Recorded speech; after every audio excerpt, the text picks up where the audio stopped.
Bismillahirrahmanirrahim. Assalamualaikum warahmatullahi ta'ala wabarakatuh. Di dalam video kali ini, kumpulan kami akan membentangkan sebuah tajuk, iaitu taklid nikah negeri-negeri di Malaysia di bawah subjek PPSU 3253 Undang-Undang Keluarga Perbandingan 2. Pensyarah bagi subjek ini ialah Dr. Hanidayati binti Abdul Manap. Dan slide ini disediakan oleh kumpulan kami, iaitu yang terdiri daripada saya, Asma'an Syazani bin Rosdan, bernombor matrik A180924. Kemudian Muhammad Abdul Fattah bin Muhammad Rahmat, bernombor matrik A181584. Dan yang terakhir Muhammad Al-Mu'iz Fadullah bin Mat Ayub, bernombor matrik A182135. Baiklah, untuk yang pertamanya ialah bahagian pendahuluan. Pembubaran ikatan perkahwinan dalam Islam boleh terjadi dengan cara yang berbagai-bagai. Salah satunya adalah pembubaran perkahwinan dengan cara talak taklik. Talak secara taklik adalah sebuah kaedah pembubaran perkahwinan atau penceraian yang diterima di sisi syariah Islam. Istilah taklik talak sudah tidak asing lagi bagi masyarakat Melayu di Malaysia. Istilah ini jelas menerangkan bahawa talak secara taklik ini akan mengakibatkan terputusnya ikatan perkahwinan secara tidak langsung. Hal ini berbeza dengan talak yang dibuat secara langsung, iaitu talak akan jatuh sebaik saja melafazkannya. Jadi talak secara taklik ini akan jatuh sekiranya perkara yang ditaklikkan tersebut berlaku sama ada secara sedar atau tidak sedar oleh sesebuah pasangan perkahwinan. Di sebalik pensyariatan talak taklik ini sebenarnya wujud beberapa hikmah yang tersimpan di dalamnya. Seterusnya, perkara talak taklik ini juga ada diperuntukkan di dalam Undang-Undang Keluarga Islam di Malaysia serta terkandung juga dalam arahan amalan Jabatan Kehakiman Syariah Malaysia. Baiklah, kita pergi kepada bahagian yang seterusnya, iaitu berkenaan pengertian talak taklik. Jadi istilah taklik ialah sebuah kata dasar dalam bahasa Arab, iaitu allaqa yu'alliku. Manakala dari segi istilah pula, taklik bermaksud menggantung atau mengaitkan sesuatu dengan sesuatu yang lain. Dan daripada itu, istilah talak juga merupakan sebuah kata dasar dalam bahasa Arab, iaitu talaqa yutalliku, yang dari segi bahasa membawa maksud meleraikan atau melepaskan suatu ikatan. Manakala dari segi istilah pula, talak ertinya ialah meleraikan ikatan perkahwinan dengan serta-merta atau pada masa hadapan dengan syarat-syarat tertentu. Menurut Ahmad Al-Darir, talak ini didefinisikan sebagai memutuskan ikatan perkahwinan dengan lafaz yang soreh atau lafaz kinayah yang zahir, atau apa-apa lafaz dengan niat. Talak taklik menurut istilah ialah mengaitkan jatuhnya talak dengan sesuatu perkara, sama ada perbuatan suami sendiri, isteri, orang lain, keadaan, masa depan dan sebagainya. Sebagai contoh, suami mengatakan kepada isterinya, jika engkau keluar rumah, maka tertalak engkau. Justru apabila si isteri keluar rumah, maka telah jatuh talak ke atas dirinya. Istilah ini juga disebut sebagai talak mu'allaq dan talak muqayyad. Baiklah, kita pergi pula kepada slide yang seterusnya, iaitu berkenaan talak taklik menurut Undang-Undang Keluarga Islam di Malaysia. Jadi penceraian secara talak taklik ini dikategorikan kepada dua bahagian, dan ia juga telah diiktiraf berdasarkan Undang-Undang Keluarga Islam. Jadi di sini terdapat dua jenis talak taklik yang diamalkan dalam masyarakat Islam di Malaysia, yang dapat kita ketengahkan, iaitu yang pertama ialah berkenaan talak taklik biasa. Jadi talak taklik biasa ini ialah talak taklik yang dilafazkan oleh suami dengan kemahuan dirinya sendiri. Contohnya lafaz suami kepada isterinya, iaitu contoh, kalau kau keluar rumah, tertalak engkau. Sekiranya isteri keluar dari rumah, maka cerai akan dijatuhkan dengan serta-merta. Peruntukan berkaitan talak taklik biasa yang diucapkan oleh suami ini tiada di dalam Undang-Undang Keluarga Islam secara khusus. Dari sudut lain, terkandung di dalam Arahan Amalan nombor 8 tahun 2006, iaitu berkenaan pengesahan penceraian lafaz taklik selain taklik surat perakuan nikah dan efek penalti di bawah Seksyen 124 Undang-Undang Keluarga Islam yang mengatakan, saya ingin menarik perhatian yang amat arif kepada keputusan mesyuarat Arahan Amalan Mahkamah Syariah Seluruh Malaysia tahun 2006 pada 12 hingga 14 April 2006 bersamaan 13 hingga 15 Rabiul Awal 1427 Hijrah di Shah Alam, Selangor yang telah bersetuju dan mengesahkan untuk menerima pakai arahan amalan bahawa prosiding kes pengesahan penceraian lafaz taklik selain taklik surat perakuan nikah tidak boleh dijadikan efek kepada tindakan penalti di bawah Seksyen 124-125 iaitu penalti penceraian di luar mahkamah dan tanpa kebenaran mahkamah di bawah akta atau enactment atau ordinan undang-undang keluarga Islam. Jadi hal ini bermaksud suami yang mengucapkan talak taklik biasa adalah dianggap seperti talak biasa. Apabila perlakuan talak taklik ini terjadi di luar mahkamah tanpa keizinan mahkamah, maka ia tertakluk pada penalti seperti di bawah Seksyen 124 iaitu berkenaan tentang penalti penceraian di luar mahkamah dan tanpa kebenaran mahkamah, iaitu Akta Undang-Undang Keluarga Islam Wilayah-Wilayah Persekutuan 1984 di dalam keterangannya menyatakan bahawa seseorang lelaki menceraikan isterinya dengan melafazkan talak dengan apa-apa bentuk di luar mahkamah dan tanpa kebenaran mahkamah itu, maka dia melakukan suatu kesalahan dan hendaklah dihukum denda tidak melebihi RM1,000 atau dipenjarakan tidak melebihi 6 bulan atau kedua-duanya. Jadi talak taklik termasuk dalam ayat melafazkan talak dengan apa-apa bentuk. Dalam penalti ini tidak tertakluk berkenaan pengesahan lafaz talak taklik rasmi. Kemudian untuk slide seterusnya kita pergi pula kepada lafaz taklik yang kedua iaitu taklik rasmi. Jadi taklik rasmi ialah taklik yang dibaca oleh pihak suami sebaik sahaja selesai upacara akad nikah dilangsungkan. Pembubaran perkahwinan dengan cara pembacaan lafaz taklik telah disahkan oleh Mahkamah Syariah dan ia terkandung di dalam semua undang-undang keluarga Islam di Malaysia. Berdasarkan Undang-Undang Keluarga Islam Wilayah-Wilayah Persekutuan tahun 1984, di bawah Seksyen 50 berkaitan penceraian di bawah taklik atau janji, ada menyebut di bawah klausa pertama iaitu seseorang perempuan yang bersuami boleh jika berhak mendapat penceraian menurut syarat-syarat surat perakuan taklik yang dibuat selepas berkahwin, memohon kepada mahkamah untuk menetapkan bahawa penceraian yang demikian telah berlaku. Kemudian di dalam klausa 2, mahkamah hendaklah memeriksa permohonan itu dan membuat suatu siasatan mengenai sahnya penceraian itu, dan jika berpuas hati bahawa penceraian itu adalah sah mengikut hukum syarak, hendaklah mengesahkan dan merekodkan penceraian itu dan menghantar satu salinan rekod itu yang diperakui kepada pendaftar yang berkenaan dan kepada ketua pendaftar untuk didaftarkan. Pembacaan lafaz taklik sebagai amalan selepas upacara akad nikah ini bukan hanya berlaku di Malaysia, bahkan negara-negara Nusantara yang lain seperti Singapura, Indonesia, Brunei Darussalam dan Selatan Thai turut juga mengamalkan pembacaan lafaz taklik selepas selesai akad nikah ini. Kita lihat pula kepada lafaz taklik rasmi negeri-negeri di Malaysia.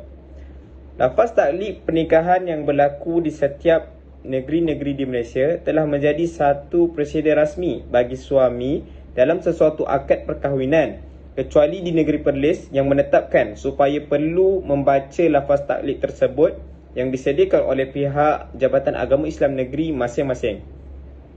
Jadi pasangan diberikan pilihan untuk membaca lafaz taklik di negeri Perlis. Maklumat akan direkodkan sekiranya pihak pasangan bersetuju untuk membacakan lafaz taklik. Penceraian secara lafaz taklik ini diperuntukkan dalam enactment Undang-Undang Keluarga Islam Negeri Perlis pada tahun 2006 di bawah Seksyen 50 iaitu perjanjian di bawah taklik atau janji. Jadi ketidakseragaman wujud dalam lafaz taklik rasmi bagi negeri-negeri di Malaysia disebabkan lafaz taklik ini disediakan mengikut Majlis Agama Islam Negeri masing-masing. Lafaz talak rasmi secara amnya mempunyai dua lafaz yang berbeza dari segi bentuk pembubaran perkahwinan yang diucapkan. lafaz taklik rasmi bagi sebahagian negeri-negeri berakhir dengan talak, manakala sebahagiannya lagi berakhir dengan khulu'. Seterusnya, contoh bagi lafaz talak taklik rasmi yang berakhir dengan talak di negeri Terengganu. Contohnya, saya dengan sesungguhnya melafazkan bahawa tiap-tiap kali saya tidak bersekedudukan dengan isteri saya, kemudian nama isteri, bagi selama tempoh 4 bulan dengan tidak putus-putus, sama ada saya meninggal akan dia atau dia meninggal saya dengan ikhtiar atau dengan terpaksa, dan tatkala ia mengadu ia kepada kadi dan tatkala sabit pada sisinya di atas ketiadaan sekedudukan selama itu, maka tertalaklah isteri saya, nama isteri, itu dengan satu talak. Jadi berdasarkan lafaz taklik negeri Terengganu ini dapat kita fahami daripada ayat tiap-tiap kali saya tidak bersekedudukan, ini menjelaskan bahawa berlaku talak satu apabila setiap 4 bulan suami tidak bersekedudukan dengan isterinya, dan begitulah seterusnya dalam tempoh 4 bulan yang mendatang. Jika si suami meninggalkan isterinya selama tempoh 12 bulan, maka jatuhlah talak dengan talak 3. Kemudian contoh lain pula bagi lafaz taklik rasmi yang berakhir dengan talak di negeri Kelantan. Contohnya, bahawa adalah saya, kemudian nama suami, dengan ini bertaklik, iaitu manakala saya tinggalkan isteri saya, nama isteri, selama 4 bulan atau lebih dengan sengaja atau paksa, atau saya atau wakil saya tiada memberi nafkah yang wajib kepadanya selama masa yang tersebut, padahal ia taat kepada saya, atau saya menyakiti tubuh badannya, atau saya tidak mengambil tahu mengenainya selama 4 bulan atau lebih, atau nama isteri, kemudian ia mengadu kepada mana-mana kadi atau hakim syarak ini akan aduannya, maka gugurlah talak saya, dan tiap-tiap kali saya rujuk akan isteri saya tersebut tanpa redanya, maka gugurlah pula satu talak. Jadi perbezaan pada lafaz taklik antara negeri Kelantan dan Terengganu ialah negeri Kelantan ini meletakkan syarat, iaitu tiada memberi pada ayat tiada memberi nafkah yang wajib kepada isteri dan menyakiti tubuh badan isteri, sedangkan di negeri Terengganu tidak. Tinggalkan isteri iaitu 4 bulan dengan tidak putus-putus disyaratkan di negeri Terengganu, akan tetapi tidak di Kelantan. Isteri perlu mengadu dan membawa kesnya kepada pengetahuan hakim atau mahkamah bagi pengesahan bagi negeri Kelantan, tetapi tidak bagi negeri Terengganu. Jadi kemudian bagi negeri Kelantan, sekiranya berlakunya sabitan talak, setiap kali suami merujuk isterinya dalam keadaan isterinya tidak reda, maka jatuhlah talak baginya dengan satu talak. Jadi tidak terdapat syarat seperti ini di Terengganu. Seterusnya ialah berkenaan dengan contoh berkaitan taklik rasmi yang berakhir dengan khulu' di Selangor. Contohnya, sebagai contoh, saya mengaku apabila saya tinggalkan isteri saya, nama isteri, selama 4 bulan hijrah berturut-turut atau lebih dengan sengaja atau paksaan, dan saya atau wakil saya tiada memberi nafkah kepadanya selama tempoh tersebut, padahal ia taatkan saya atau melakukan sebarang mudarat kepada tubuh badannya, kemudian ia mengadu kepada mahkamah syariah, dan apabila sabit aduannya di sisi mahkamah syariah dan ia memberi kepada mahkamah syariah yang menerima bagi pihak saya RM10, maka pada ketika itu ia tertalak ia dengan cara talak khulu'. Baiklah, kemudian bagi negeri Kedah, ia juga menggunakan lafaz taklik yang hampir sama, iaitu sebagai contoh adalah saya, nama suami, dengan ini bertaklik. Jika pertama, saya tidak bermasyarah yang ma'ruf dengan isteri saya, nama isteri, sama ada saya meninggalkan dia dengan sengaja atau paksaan, atau dia meninggalkan saya dengan paksaan selama 4 bulan komariah berturut-turut atau lebih, atau yang kedua, saya atau wakil saya tidak memberikan nafkah kepadanya selama 4 bulan berturut-turut atau lebih, dan dia tidak disabitkan nusyus oleh mana-mana mahkamah syariah, atau yang ketiga, saya melakukan sebarang mudarat kepada tubuh badannya, penganiayaan atau lain-lain darar syar'i terhadapnya.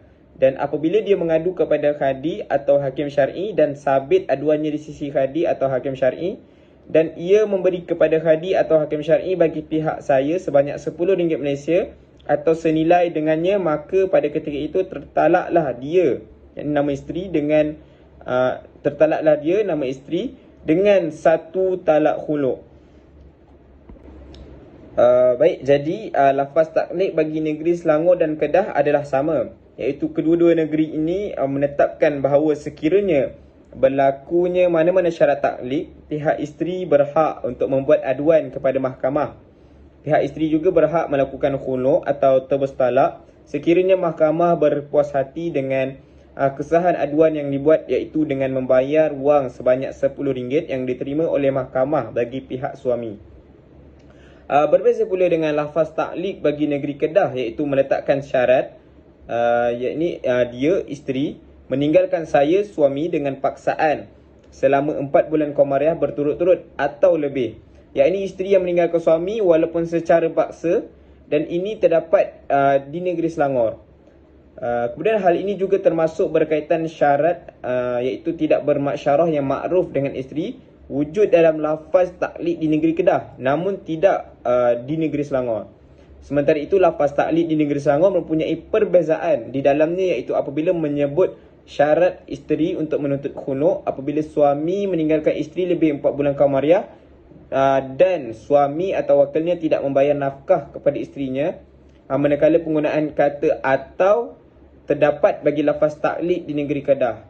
Jika dilihat daripada lafaz ini hanya terdapat perbezaan yang kecil tetapi memberikan impak yang sangat besar. Di negeri Selangor, isteri berhak untuk menuntut khuluk hanya apabila suami meninggalkan isteri dan pada masa yang sama suami tidak memberikan nafkah.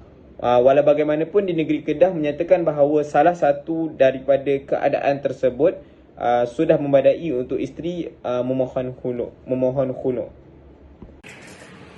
Okey, seterusnya saya akan bertanggang kes, iaitu kes AWAI dan juga melawan MM tahun 2022. Yang ini fakta kes, perayu dan responden telah berkahwin pada 8 Mac 2022 dan dikurniakan 9 orang anak. Responden telah memfailkan saman dan penyata tuntutan atas lafaz cerai taklid yang dilafazkan oleh perayu pada 18 Mac 2019. Hakim bicara telah membenarkan tuntutan responden dan mensabitkan lafaz taklid tersebut adalah sah. Perayu telah merayu kepada keputusan tersebut ke mahkamah ini. Antara isu-isu yang dibawa ataupun yang menjadi persoalannya adalah sama ada lafaz tadi dilafazkan di bawah bidang kuasa mahkamah. Yang kedua, sama ada hakim bicara membenarkan perbicaraan diteruskan tanpa menyemak terlebih dahulu surat akuan Mastautin. Yang ketiga, sama ada di dalam penghakiman menyatakan lafaz taklid dilafazkan pada Mac 2018, sedangkan tarikh yang didakwa dan tarikh di dalam penghakiman ialah pada Mac 2019. Dan yang keempat pula adalah sama ada penghakiman tersebut mengambil kira lafaz yang disebut oleh responden, iaitu selaku isteri, dalam memutuskan pengesahan taklid. Dan berdasarkan daripada isu-isu tersebut, mahkamah telah memutuskan bahawa mahkamah menerima rayuan pihak perayu dan mahkamah memerintahkan penghakiman saman bertarikh 2 September 2020 bersamaan 14 Muharram 1442 Hijrah adalah dibatalkan dan kes dibicara semula di hadapan hakim lain dengan segera. Manakala alasan kehakiman yang digunakan oleh pihak hakim, berdasarkan keterangan plaintiff dan defendant, mereka bersependapat tentang wujudnya lafaz taklid yang lafaznya seperti yang didakwa. Berdasarkan keterangan plaintiff dan defendant, mahkamah dapati lafaz taklid ini dibuat dengan matlamat dan tujuan, iaitu plaintiff mahu menghalang, menegah dan melarang defendant dari bertemu dan berhubung dengan wanita bernama Nora. Mengikut ikrar dan pengakuan defendant tentang lafaz tersebut, jika syarat taklid yang dilafazkan itu dilanggar oleh defendant, maka tertalaklah plaintiff. Sebelum mahkamah pergi jauh, persoalan yang perlu mahkamah kepastian tentang isu bentuk lafaz. Walaupun plaintiff dan defendant bersepakat tentang wujudnya lafaz taklid, tetapi antara plaintiff dan defendant terdapat percanggahan. Ini percanggahan keterangan dari segi lafaz itu dibuat, seolah-olah defendant terpaksa lafazkan taklid tersebut. Mahkamah berpendirian oleh kerana lafaz talak adalah hak suami, maka mahkamah berpendapat pengakuan suami dalam mahkamah ini disifatkan sebagai ikrar yang kuat. Kerana menurut hukum syarak antaranya yang dinukilkan dalam syarah Al-Azhar, ikrar ialah pemberitahuan tentang dirinya. Manakala Syekh Ahmad Dardir mendefinisikan ikrar sebagai pengakuan dengan sesuatu yang mewajibkan hak ke atas pengaku dengan syarat-syaratnya. Apabila lafaz taklik yang disebut oleh responden selaku isteri telah dikembalikan semula lafaz tersebut kepada perayu selaku suami kerana ia adalah hak suami dan perayu telah mengakuinya secara sedar, waras dan mengetahui kesan berjumpa wanita tersebut, boleh menjatuhkan talak. Maka mahkamah bersetuju dengan tindakan dan keputusan hakim bicara di mana siasatan wajar telah dilaksanakan oleh hakim bicara terhadap lafaz yang dibuat dengan menyiasat tentang situasi sebenar pihak-pihak sewaktu lafazkan taklik talak tersebut berlaku. Seterusnya adalah kes RMY iaitu Rozita Muhammad Yusof dan juga melawan KSM iaitu Khairul Sam bin Misnan. Dalam kes ini, plaintiff merupakan seorang isteri iaitu Rozita Muhammad Yusof telah menfailkan suatu permohonan penceraian taklik di bawah Seksyen 50 Enaman Undang-Undang Keluarga Islam Negeri Selangor tahun 2003 atas dakwaan defendant iaitu suami Khairul Sam bin Misnan telah melanggar lafaz takliknya dengan melakukan perkara-perkara berikut. Yang pertama, defendant telah meninggalkan plaintiff selama 1 tahun 5 bulan. Yang kedua, defendant tidak memberi nafkah selama 2 tahun ketika bersama dan 1 tahun 5 bulan setelah ditinggalkan. Dan yang ketiga adalah defendant telah memudaratkan diri plaintiff sehingga mendatangkan kecederaan pada tubuh badan. Jadi dalam kes ini beberapa isu telah ditimbulkan iaitu yang pertama, sama ada mahkamah mempunyai bidang kuasa untuk mendengar kes ini. Yang kedua, sama ada perkahwinan pihak-pihak adalah sah. Yang ketiga, sama ada defendant melafazkan lafaz taklik selepas akad nikah seperti yang didakwa oleh plaintiff. Dan yang keempat adalah apakah lafaz taklik yang telah dibuat itu. Dan yang terakhir sekali adalah sama ada Rozita Muhammad Yusof ini dan juga KSM iaitu Khairul Sam bin Misnan terdapat pelanggaran syarat taklik. Dan yang terakhir sekali adalah sama ada pihak plaintiff seorang isteri yang taat dan tidak pernah disabitkan nusyuz. Jadi berdasarkan isu-isu yang telah ditimbulkan itu, mahkamah telah membuat putusan iaitu mahkamah mensabitkan aduan plaintiff iaitu Rozita binti Muhammad Yusof bahawa defendant iaitu Khairul Sam bin Misnan telah melanggar syarat takliknya dengan memudaratkan tubuh badan plaintiff pada 8 April pada tahun 2016 jam 7 pagi. Setelah mahkamah menerima RM RM1 bagi pihak defendant, mulai hari ini 24 hari bulan Mei 2018, maka tertalaklah plaintiff dengan talak satu kali pertama berjumlah 1 talak secara huluk bain sukura, dan mahkamah memerintahkan plaintiff bereddah selama 3 kali suci mulai hari ini iaitu pada tarikh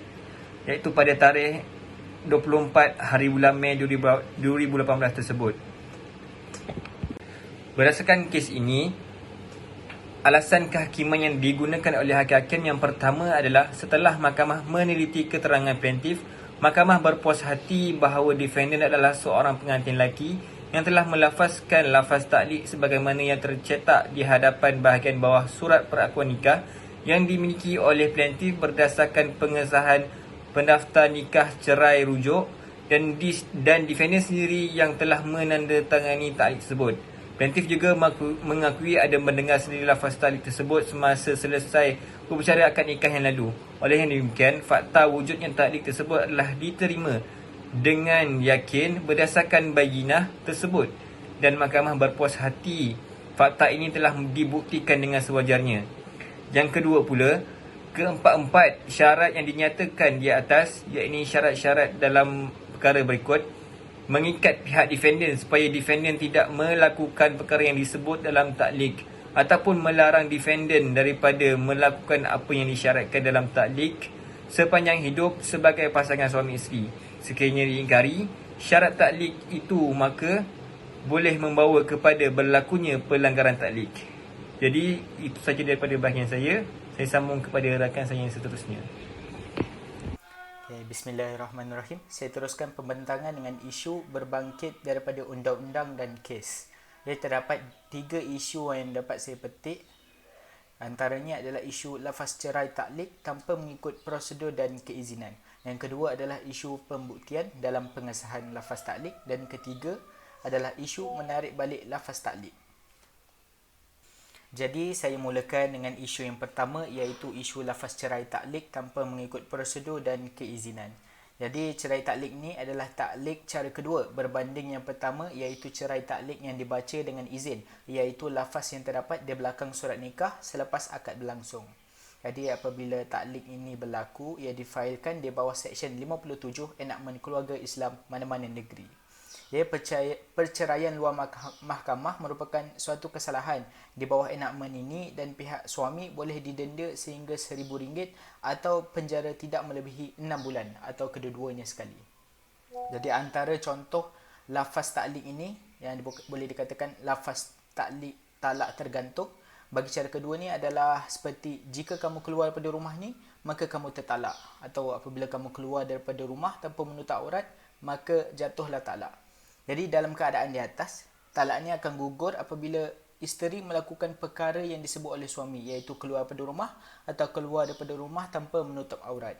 Jadi lafaz taklik ini sering kali diucapkan oleh suami kepada isteri, tak kala ketika bergaduh dan sebagainya. Puncanya suami hanya ingin mengugut isteri daripada mengingkari perintahnya, kemudian menggunakan kuasa mutlak iaitu lafaz taklik tersebut untuk mengekang kebebasan isteri.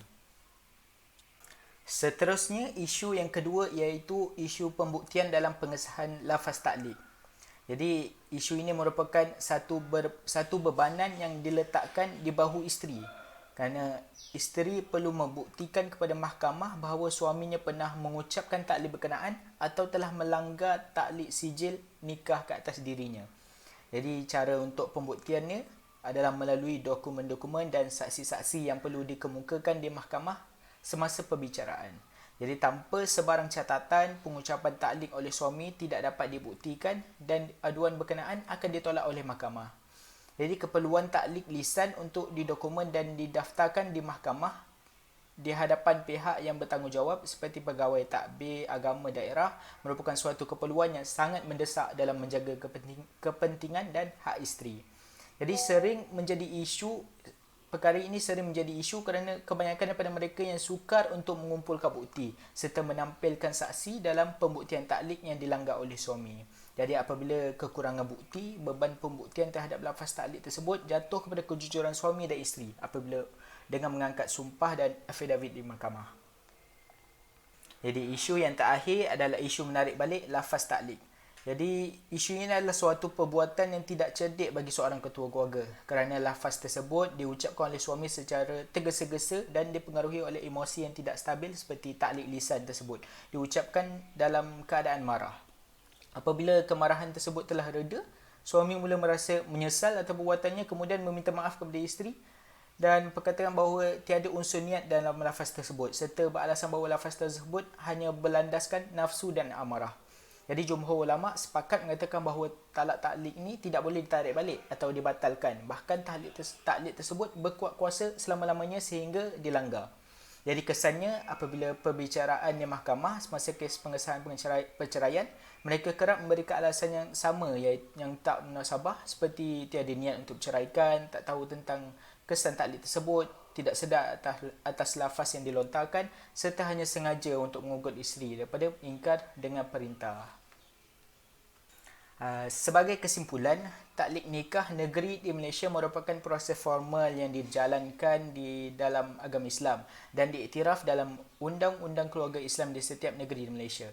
Ini adalah salah satu cara untuk menegakkan tanggungjawab kewangan suami terhadap isteri mereka khususnya dan secara amnya demi menjaga kemaslahatan dan hak isteri. Jadi taklik ini juga mengajarkan kita untuk mengendalikan nafsu, ego dan keinginan peribadi yang mungkin bertentangan dengan ajaran agama. Jadi sebagai ketua keluarga, kita perlu bersikap rasional dan berfikir sebelum bertindak supaya dapat mempertimbangkan konsekuensi dari tindakan tersebut. Dalam berinteraksi dalam keluarga, terutamanya isteri, berfikir sebelum bertindak penting untuk menghormati dan mempertimbangkan perasaan dan kepentingan mereka daripada bertindak melulu dan melafazkan taklid yang akan membawa kepada keruntuhan rumah tangga. Sekian daripada saya, terima kasih.